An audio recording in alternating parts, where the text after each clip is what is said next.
Hello guys, വെട്ടി മുറിക്കുന്നതിന് മുന്നേ സ്റ്റീഫച്ചായൻ ഒന്ന് പോയി കാണണം. ഒന്നിലധികം പ്ലാനുകളുമായി പുറത്തു വന്ന് നിൽക്കുമ്പോൾ റൂമിൽ അതെ കാലിക്കറ്റ് ഫുഡ് സ്റ്റോറീസിലെ ഫിഷ് ബിരിയാണി.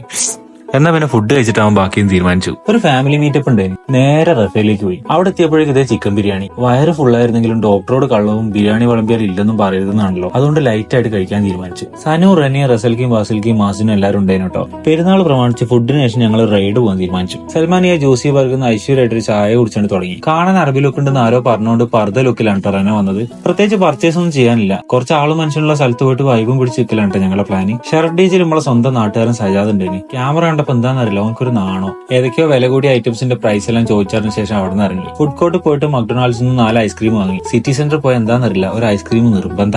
അതും കഴിച്ച് എസ്കലേറ്റർ ഇറങ്ങി വരുന്ന 2 ഷോട്ട് എടുത്തു. എന്തിനാണാവോ, തമ്പുരാൻ അറിയാം. ആഹാ കൊള്ളാലോ, എന്നൊരു ഷോട്ട് കൂടി എടുക്കാന്ന് വിചാരിച്ച് ഞങ്ങൾ വീണ്ടും കയറി ഇറങ്ങി. ശേഷം അവിടെ നിന്ന് ഇറങ്ങി നേരെ പാർക്കിംഗിൽ നിന്ന് വണ്ടി തപ്പി പിടിച്ച് നടന്ന് ക്ഷീണിച്ചുകൊണ്ട് റിസൾട്ട് നേരത്തെ ചായ കുടിച്ചപ്പോൾ വാങ്ങിയ കാലത്തപ്പെടുത്ത് നിന്ന് അവിടെ നേരെ ബുസൈത്തിൽ ടീ ടൈമിൽ എത്തിയിട്ട് ചായയും ഫ്രഞ്ച് ഫ്രൈസും വാങ്ങി. നല്ല അടിപൊളി കോമ്പിനേഷനിൽ എനിക്കും തോന്നി എന്താ ചെയ്യാ. ചായ കുടിച്ച് നേരെ സമാവേയിൽ പോയിട്ട് പാട്ടും പാടി കുറച്ചു നേരം കാറ്റും കൊണ്ടിരുന്നു. അതോടുകൂടി ഇന്നത്തേക്ക് ഞങ്ങളുടെ ടൂർ അവസാനിപ്പിച്ച് ഞങ്ങൾ എല്ലാവരും പെരെ പോയി. എമ്പുരാന്റെ ടിക്കറ്റ് എടുത്തുകയും അപ്പോ പുലർച്ചെ 3 മണിക്ക്. ഉറക്കം തൂങ്ങിയിട്ടാണെങ്കിലും പടം ഫുള്ളായിട്ട് കണ്ടു തീർത്ത്. എനിക്ക് നല്ലൊരു തിയേറ്റർ എക്സ്പീരിയൻസ് ആയിരുന്നു കേട്ടോ കിട്ടിയത്. നിങ്ങളുടെ അഭിപ്രായങ്ങൾ കമന്റ് ചെയ്യാൻ മറക്കല്ലേ കേട്ടോ. പിന്നെ ഈ വീഡിയോ ഇഷ്ടപ്പെട്ട ഫോളോ ചെയ്തിട്ട് സപ്പോർട്ട് ചെയ്യാനും മറക്കല്ലേ.